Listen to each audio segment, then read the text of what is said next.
But as it is written, eye hath not seen, nor ear heard, neither have entered into the heart of man the things which God hath prepared for them that love him. But God hath revealed them unto us by his Spirit. When we think about the kingdom, most brothers think of like the small, minute terms.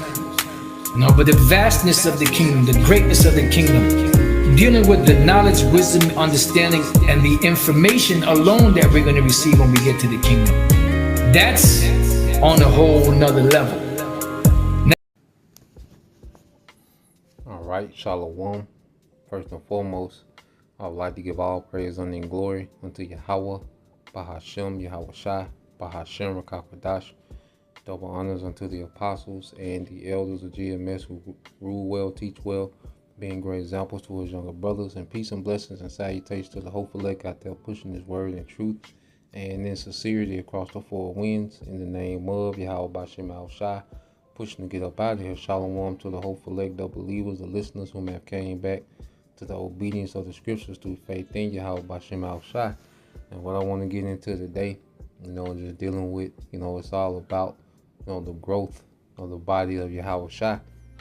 All right. And this is why we're here. More and more, I'm speaking, about myself. I'm understanding more and more on why I'm here, and that's the realization we come into as we put off more and more of this world and tap into Yahweh Bashem Al Shai in the ministry, man. Tap into this word, have a good regimen, reading, fasting when you can, separating, and the Lord gives us clarity on why we're here. The more serious we take this thing, the more serious the Lord takes us. It's the trade-off. The more we die in this world, the more we become alive in Yahweh Shai. And it's worth the trade-off, man, because there's an inner peace, that comes with that this world can't give. Nothing in this world gives. And it makes us not chase, things of this world, but begin to chase more of that peace that's in Yahweh Shai, man. We're doing good, not just, doing lessons, man, but off camera, really, wanting to build each other up, really, cherishing the brotherhood, okay, being a good brother, man, constantly making adjustments and, acknowledgments, in this thing. So, when you go into the book of Philippians chapter 1 and verse 9, all right, I started at verse 9. It says, "And this I pray, that your love may abound yet more and more in knowledge and in all judgment," man. Okay, because when we really understand, okay, what the Most High requires, man, it's true love for one another. All right, and love comes in correction, it comes in charity, it comes in admonishment, warning. Okay, it comes in counsel. Love comes in many forms. All right, because true love just wants the best outcome for the person that you're showing the love towards. Okay, and which it comes in many forms, because according to the situation, because the situation might require charity, the situation might require rebuke, the situation might require warning. Okay, situation might require, distance, tough love. Okay, but it's all for, all right, the best interest of the person that you're showing the love towards. And we learn these things, through the understanding of the scriptures, man. How the Lord deals with us, we begin to learn how to deal, all right, with the church, man, with the body. The Lord shows mercy. The Lord shows austereness. The Lord shows, tough love. The Lord shows favor. Okay? So as we learn how the Lord deals with us, man, we begin to learn how to deal with those around us, man. And we're growing, we're abounding. These things shall overflow. That's why we read in the NLT, it says, "I pray that your love will overflow more and more, and that you will keep on growing in the knowledge and understanding." Okay?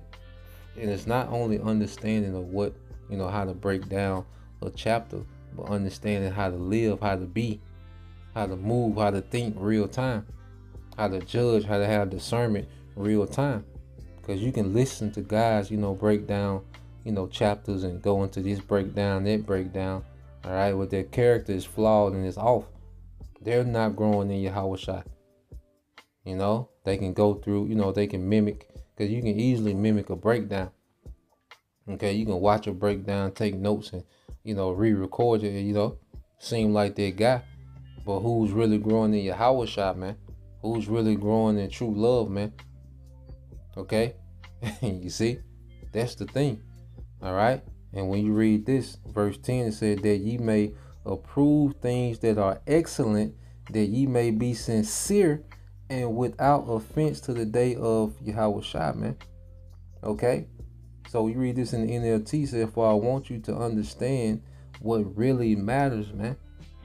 Okay, as we mature, let's just say it, as we become adults in the ministry, man, as we mature in the ministry, we understand the things that really matters, man. Okay, fringes on every piece of clothing don't matter. Fringes on wicked, okay, but to make that a priority, that doesn't matter, man. If someone's not growing in Yahushua but fringes on everything, that's defeating the whole purpose, man. Okay, we understand the things that truly matter, man, and this character is conduct. Okay, it's being conformed to righteousness, man. Humility, you see, honor, integrity, patience, you know, discipline, man. These are the things that we are to grow in, man. Charity, you see. It says, well, I want you to understand what really matters, so that you may live pure and blameless lives until the day of Yahushua's return, man. Okay, so we want to be blameless in the spirit, man. We can't be perfect in this flesh, but we can be blameless in the spirit, okay, by our intent, man. Okay, and you go from there, and you get this to let's get this in is it 1 Corinthians 3? Yep, it's 1 Corinthians 3. Okay, and 1 it says, and I, brethren, could not speak unto you as unto spiritual, but as carnal, even as unto babes in, all right, Hamashiach, you know, because the church of Corinth, they were still spiritually immature. Okay, so the Apostle Paul would have to dumb it down.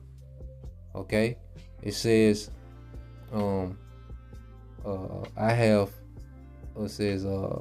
have fed you with milk and not with meat, for hereto you were not able to bear it, neither yet now are you able. Okay, so the Apostle Paul, his whole thing was about their growth, man. This is what he was addressing, their growth. You know, he wasn't worried about, you know, going into the deep breakdowns. He was worried about their growth, their character, their conduct, man.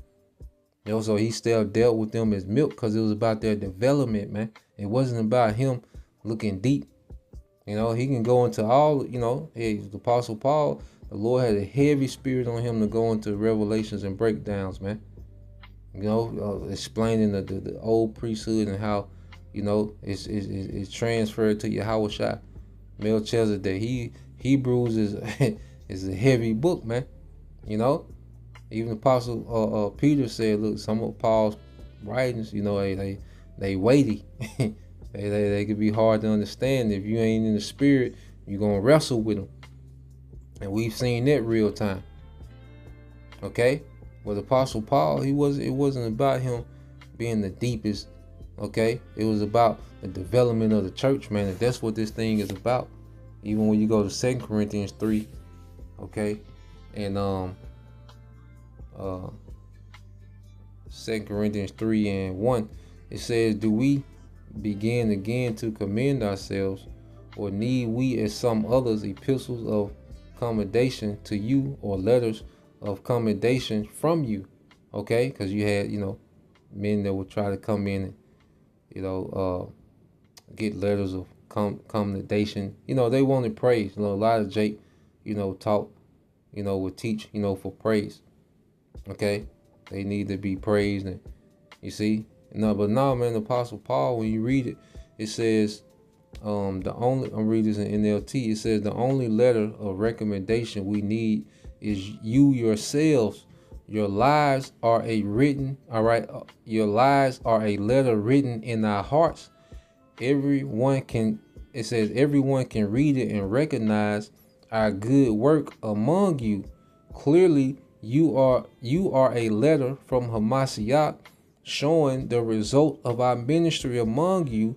This letter is written not with pen and ink, but with the Spirit of the Most High. Okay, with the Spirit of the living power. It is carved not on tables of stone, but on human hearts.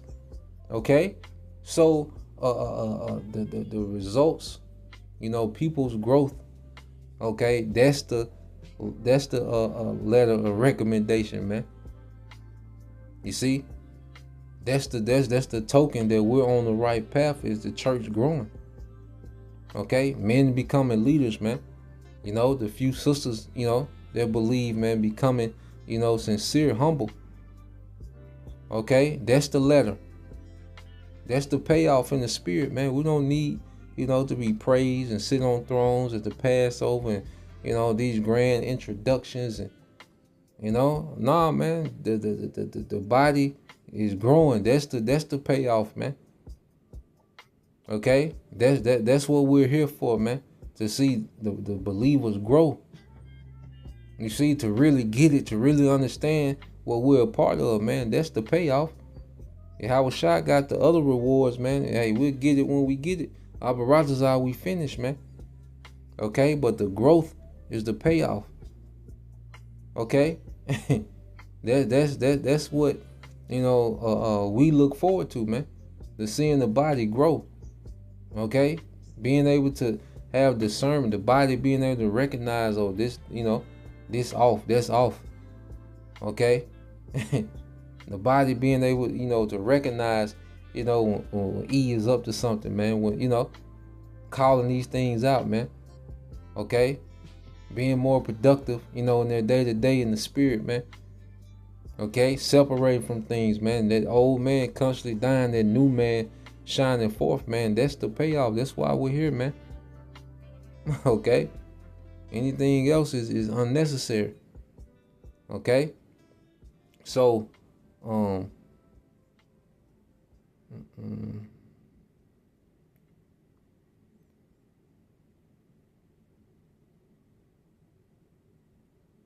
so that's the point. I leave it there. Just want to, go into that. I was doing some quick reading. So Lord will, you brothers. All right, and you sisters edified. Till next time, I say shalom.